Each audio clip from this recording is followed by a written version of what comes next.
We've taken on so many burdens from others that when we have to face something, we just can't muster up the courage. We don't have the energy, and we're beaten up. And all we do is we delay. We delay growth. We delay expansion because of all these burdens we have carried.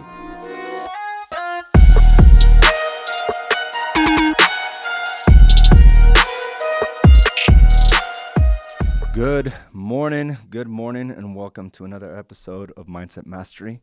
Today's topic is defining moments. What a great weekend this was, right? We actually had an opportunity to go out to California and enjoy the weather. 30 degrees cooler than we are here in Phoenix, Arizona. And there were just so many lessons learned. And, that's one of the things that I'm going to challenge you to do is to really look at what life is teaching us, right? And where we can improve in life. Where can we become better in all aspects of our life? And the more aware I am, the better life seems to get because I'm able to reflect on what's going on in my life right here, right now. And when you do that, it's a double-edged sword. One is because now you know, right? And two, it really eliminates you being oblivious to why you don't have the things you desire or why you have the things you actually have. It's one of those things where you really become aware of why your life is the way it is.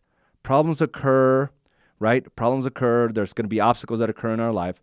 And there are defining moments. And oftentimes defining moments occur through our failures, occur through tragedies. These are all defining moments, occur, and it builds certain things in our lives, right? We create stories from these defining moments, fears, apprehension, hesitation, etc. There's all types of things that happen in defining moments. And there's usually when we fail at something or something tragic happens to us. And a lot of it doesn't have to be major. It could be minor things. And one of them for us, and I think you'll be able to correlate it to your business and maybe see yourself in certain aspects of what I'm about to tell you. But this weekend, we were at the beach, and my daughters and I, we were playing in the ocean, right? Letting the waves hit us and jumping up as the waves would come down, and I would grab both of their hands and I would reassure them I wouldn't let them go, right? But there was one wave in particular that it was too big. It was big, and my 10-year-old, I slipped and I let her go. And I was in the water frantic because I was supposed to hold her hand, and I reassured her I was going to hold her hand. And she, is taken by the wave. And I panicked for a split second, because you will not win against Mother Nature. And it wasn't something where she was necessarily in danger. We were still in shallow waters, but it really freaked me out. But what happened is it freaked her out more, right? I saw the fear in her eyes after, she got up. I saw the fear in her eyes, and immediately she's like, all right, Dad, I'm done playing. And this is a 10-year-old that was excited about playing in the waves. They don't want to get out of the water. All of a sudden, there's something that happens that causes her to now question everything about her having fun or enjoying her time at the beach. And, we could have easily stopped. But I know this is a defining moment for her, because if she would have stopped playing in the ocean, the last thing she would have remembered about the ocean is that it is dangerous. The last thing she would have remembered is I didn't really have that much fun. Right? Because I maybe swallowed some water, though it scared me. It knocked me down. That would have ended. If we would have stopped right then and there, that is the only memory she would have had. Right? And I think that was so important for me to actually encourage her to stay in the water. She wanted to leave. So I had to really explain to her why it was important for her to stay in the water. I reminded her how much fun she had in there. I reminded her that she was really in no danger at all, because what was happening in her mind, she was already creating a story and defining her life moving forward about the fears of water, right? So she would have had a hesitation moving forward. So I sat there and I said, hey, babe, you have to stay here. You love the water. If you leave now, you're going to forget about all the good memories we had here today of us playing together in the ocean. And she hesitated. She's like, no, Dad, I really want to go. And, I think that as parents, we need to take a stand sometimes because we know better. We know better. I know better. And I told her, okay, let's just go here in the shallow water. And she was okay with that. And then we progressively started going back to where we were originally. Was there some fear within her mind? Yes, absolutely. But she was able to overcome. And she shattered that story then and there. And we got to understand that we are defined by the moments we fail to overcome. You are defined by the moments that you fail to overcome. All the fears, all the stories, all the hesitation, that was all defined sometime along your life. That was never corrected and you never attempted it again. And I was just reading some statistics today about how often businesses fail. I mean, the odds are against you, right? After 5 years, it says that over 66% of businesses fail. The grand majority. And here's one statistic that I found very interesting. After failing, 71% of individuals never, ever try again. They had these high ambitions. They had these large goals, but as soon as an obstacle came over them, which was failure, they lost money. They couldn't, they put their family at risk. 71% will never, ever try again. What's more interesting, of those that try are more likely to succeed the second time. But again, that was a defining moment for them. The pain was too big. And I get it.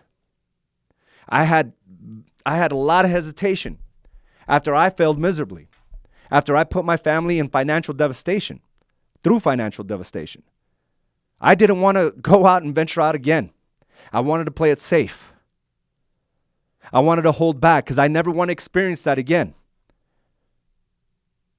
Yet, I was more likely to succeed the second time, and even more likely to succeed the third time. And we take these defining moments and we realize it as fact. We absorb it as fact. We process it in our minds as fact. So when you go out there and you go on this listing appointment and it goes horribly wrong, all of a sudden you've defined yourself as not being a good listing agent. So the odds of you getting another listing go by the wayside. So you just focus on buyers because that's easier, because that's your forte. That's what you're good at. You defined a story based on a failure, not realizing that it is making you, that you needed to go through that failure in order to become better. You'll succeed. You're more likely to succeed the second time. And if you fail the second time, you're more likely to succeed the third time. And we do this often, time and time again, on the things we know will make you successful in real estate. We all know open houses is still one of the best ways and the most profitable ways to grow your business. But because we go through it once or twice, nobody shows up, or we think we have some solid contacts and they happen not to pan out, we stop doing it and we put it into our minds that this is the story moving forward. Open houses do not work. It may work for everybody else that's consistent with it, but for me, it doesn't work, AZ. This is what happened. So we take that failure as a fact, when it truly is just a moment in time, when it truly was just a rep. So we got to understand that there's defining moments all around us. And we can't automatically assume that it is a fact just because it happened to us the first, second, or third time. You're more likely to succeed when you keep going. I'm going to repeat that again. You're more likely to succeed when you keep going. Otherwise, we create these stories in our minds. We create these fears. We're apprehensive. We're hesitating. When the statistics show that every time you try, you're more likely to succeed after failing prior times. Some of you have sworn off live videos because the one that you attempted, you look quote unquote stupid. You didn't make sense. You look like a deer in headlights. I've been in all those situations and I've left them up. You want to look at somebody and have a laugh today? Like, look at my videos from 2014. Go ahead. I don't make sense half the time. But it defined me. I got better after the failures. And I had to make up a story that I'm not good enough to go live. I'm not good enough to public speak. Not only am I good enough, I kill it. Because I have my heart and soul and my experiences behind me that fuel me, that allow me to express my passions and the way I interpret life. Guess what? You have those same advantages. But we hold ourselves back because we've been defined our entire lives. And we need to become aware of it in our own lives today, moving forward. And we need to become aware of it of our children's lives, our kids' lives moving forward. We cannot allow them to create these defining moments based on failures. Unless it helps them grow and not contract. But after I had that conversation with Madeline, I told her, what did you learn about this entire experience, baby? Try that with your children. After you teach them, after you show them, after you give them your advice, because you have many more years of life than they have. Don't just simply tell them. Explain to them. Give them a real life situation about your life. And then ask a very important question. What did you learn about this experience? And she said, Dad, even though it was scary, I need to be able to go back in there. I need to go back in there and make sure that I try again. Otherwise, I will always be scared of the ocean. Perfect. I love it. But fear creates additional fears, additional stories. But when you showcase that you're able to overcome on a consistent basis, you become confident in yourself. There's less hesitation, less apprehension. Because contraction is not a part of how you operate. You're like, damn, that sucked, but I'm going to do it again. And I'm building them. Just because it happened once doesn't mean it's going to happen again. But even if it does, you know what to do. You're gonna close your mouth so you don't swallow any. You're gonna plug your nose, and you're gonna get up. And understand this is part of playing on the beach. It's not supposed to be scary. This is supposed to be fun. I doubt many kids drown in the ocean when it's only 2 or 3 feet. And I made sure of that. I was like, this is not dangerous. Us being way out there in the ocean, that's dangerous. You got to be more cautious. Here, have fun.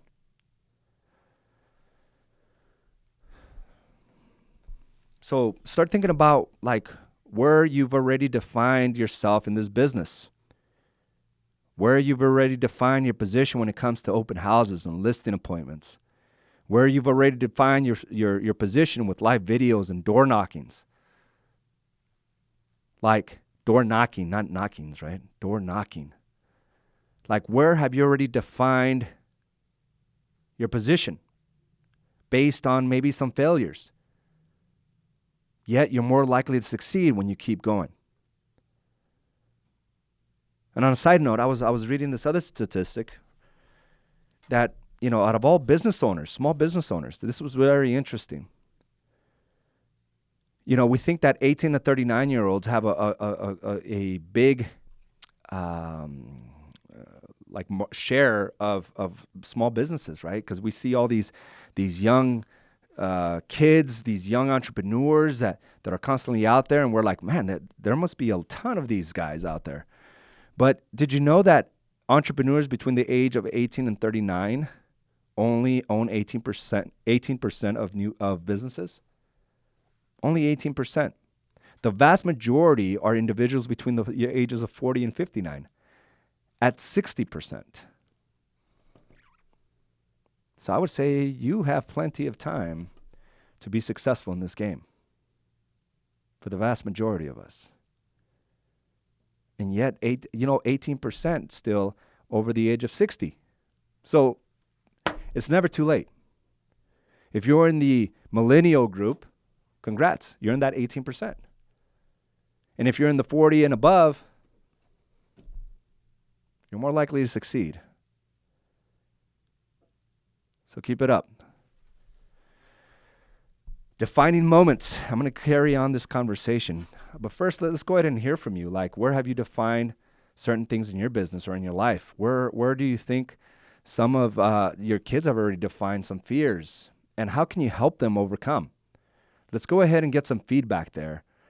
We got Jermaine saying the obstacle in the way becomes the way. Yes. So truth with that, right? Rudy, the famous quote, you miss 100% of the shots that you don't take. Wayne Gretzky. We got Gabe Pacheco. Right when it has a rip current, it can beat you up in shallow water. These are, like, we were in Southern California. I don't know how much of a factor that was, but these waves weren't that big, but big enough for like an 8-year-old, the 10-year-old. But I'm glad we experienced that. So let's fast forward a couple days, and this was yesterday. Defining moments. And I think a lot of you are going to resonate with this. Okay, so Sunday morning, I'm on the computer, and my daughter walks in, my same daughter, Madeline. I'm learning so much from that little girl. She thinks and asks just questions that I don't think most 10-year-olds ask. And I'm going to start keeping more track of like what she's asking. I'm going to encourage you to do the same. Like, I think these kids could teach us so much, right? So much about ourselves and about lessons that life is teaching. So she walks in and she sits right next to me, and she's kind of quiet, and she pulls up this article about this actor, this Nickelodeon actor that she grew up watching, had passed away at only 20 years old. And I said, oh, wow, that's pretty sad. And she just sat there, and I asked her just one little question. How does that make you feel? And all of a sudden, like, her eyes just like started pouring out tears, and she got really sad.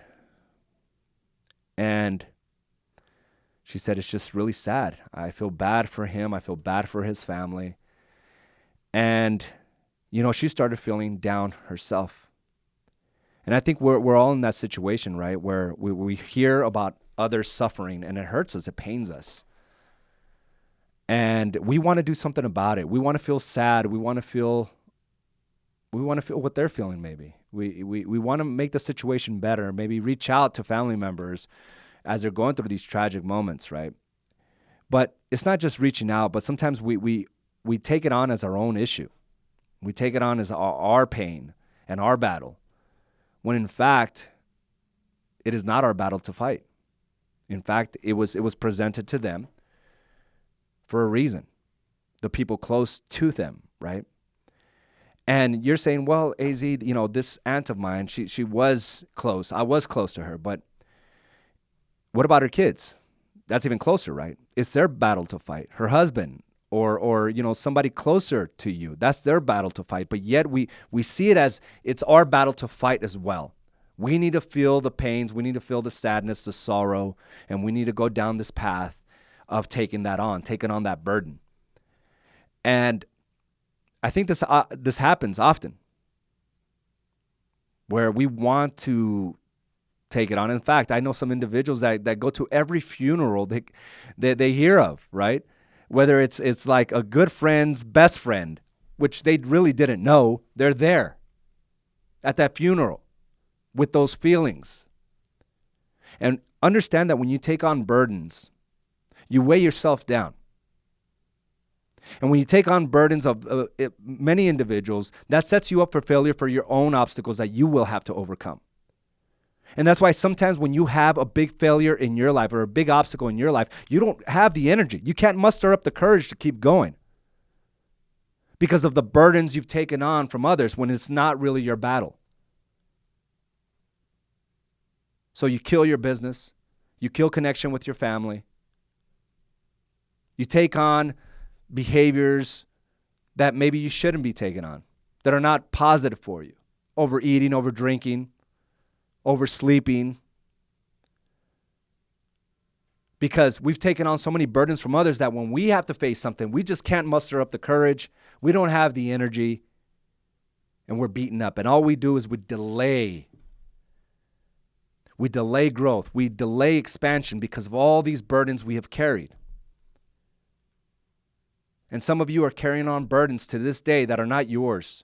It's not your battle to fight, but somehow you feel responsible just because you know them, just because they're part of your family. But all of us understand you have your own battles to fight when it comes to your own children, when it comes to your marriage, when it comes to your financial situation. Those are your direct battles. But again, a friend is suffering in their marriage, you take on that burden. A brother or a sister made bad decisions, you take on that burden. And at the time when it comes for you to deal with your own obstacles, you just don't have enough. And you shut down and you kill your momentum. So I had this conversation with Madeline. And I told her, it's okay to feel the way you're feeling. But you cannot allow this to ruin your day. You can say a prayer for them. You can feel bad for them. You can have all these feelings. But you cannot take on this burden, Madeline. It is not your battle to fight. It's his parents' battle to fight. It's the people that were really close to him to fight. Because if we start going down the slippery slope, we affect more than just ourselves. There's collateral damage that happens. And guess what? Life is about great successes and enormous tragedies. But you have your own battles to fight. Yes, we all wish that family members would make the better decisions. We all wish certain relationships were as good as yours. We all want to lend a helping hand, but you cannot take those burdens out and kill the momentum for your own family. Because if you're consistently taking on the burdens and struggles of others, that will leave you tired, worn out, and burnt out. So when you don't have enough energy to get up and kill your business, ask yourself, whose burdens am I taking on? Because burdens are heavy. Your own burdens are heavy. My own problems are heavy as hell already. I can't afford to take somebody else's problems because I am not a savior. I can be there. I can empathize. I can sympathize. If I'm in a financial situation will not affect my family, I can help out that way as well. Yet some of us don't even have that financial backing and help out others, causing direct turmoil to your own family, fights within your own family. And all you're really doing is putting a Band-Aid on a bigger problem. Not only that, you brought on that burden to yourself and to your entire family. You kill momentum. You kill growth. So think about the burdens.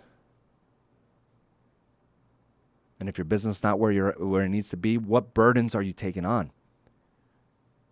Whose problems are you making yours?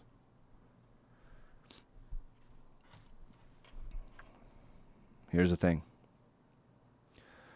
Don't have your marriage or your life suffer because you're emotionally, mentally, and physically burnt out by the problems of others. The point I'm trying to make here is that when you try to take other people's burdens on as your own and you assume responsibility for fixing those struggles, other aspects of your life will suffer. So set those boundaries. You're not a savior. If you have the financial means, help them as long as it doesn't affect your family. Don't sacrifice yourself for the lessons that have to be learned by others. So the conversation went exactly like that. Feel that way, Madeline. But if you continue to feel this way, you're going to find more things that sadden you. And that's why there's this epidemic of depression and anxiety. Because we take on too much. And we can't control our own actions based on the heaviness of others' burdens. Be that person. Be that strong person. Because when you fall down that slippery slope, you're not helping anyone, including the person with the problem. You got to stand strong and understand that there's a reason why they're going through this specific experience in their lives. And it's for them to learn, not you to carry. So I think two very important lessons here that we just have to think about. Because these are the things that either will fuel your business or absolutely kill it. All right, let's go. I'm no longer scared of failure. That's awesome. I don't fail. I win and I learn. Sharon, like you've seen the disappointments that this business can have, but you've also seen the great successes. And it's because you continue to move on. You had a higher chance of succeeding the longer you keep at it. Fear cripples so many people, and I used to be one of those people. Today, I use it as a lesson to grow. And they're all around us, Michelle. They're all around us. And it's like, I get it now. I understand why I'm in this position because I believe these certain stories. And the more you drill into it, you'll realize like there's specific moments in your life that defined you. For us, we can't allow failures to define us unless it makes us stronger. But if it weakens you, you have to change that story. You have to face that fear, whatever it may be. And it could be as simple as a live Facebook video, a live Instagram video. There's a story behind that. Where were you embarrassed as a young kid? Where were you mocked and ridiculed as a kid, as a young adult? Why is there so much emphasis on not looking silly or dumb or stupid in front of others? Where was that defined as a young child or teenager or young adult? That was defined somewhere along the lines where you were embarrassed, where you couldn't own your own skin. You couldn't be yourself, so we had to posture. Those are all defining moments. So when you face a fear, you gotta drill down further and find out where it originated from. And when you see this in your kids, it is your job to help them overcome these defining moments and make it a positive outcome. So guys, that's all I got for you today. I want to thank you again for joining us for another episode of Mindset Mastery. And just to wrap this up, there's defining moments all around us. And it's your job to identify them. It is your job to identify it in the people that depend on you. So have a great rest of your week, and we'll talk soon. Have a great day, everyone. Bye now.